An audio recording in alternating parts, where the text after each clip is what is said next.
Do you think that organizations still, despite all of this research, tend to hold on to the belief that a sense of homogeneity is the mark of a successful organization? And I say that because I think a good amount of identity can overcome that. But outside, when you don't understand identity, then you just notice homogeneity, right? And then homogeneity makes people feel safe.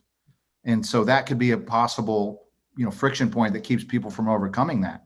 And if that's the case, how do you think we can frame this in a way that has, a meaningful effect? Well, yes, absolutely. And I think that that happens both explicitly and implicitly, right? So there are some organizations that do, if leaders are holding on to this idea that more of the same equals better results, it's really not about better results. It's known results, right? This is what we've had thus far. This is what's worked for us. We're not going to mess with it. Disruption to the status quo is too risky or too threatening. And so I think sometimes that happens explicitly. The other way it sometimes shows up is, of course, we welcome diversity and we value it, but we don't want to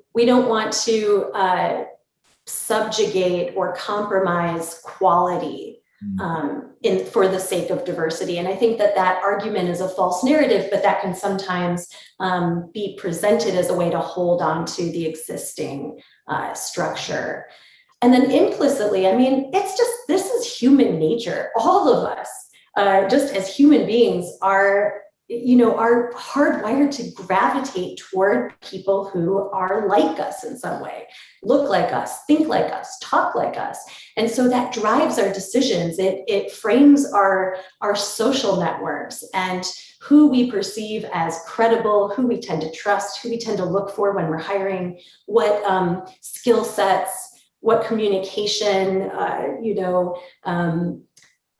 norms tend to feel more comfortable or quote unquote better to us, because that's what we're accustomed to. And so we then end up hiring more of ourselves. We end up promoting more of ourselves.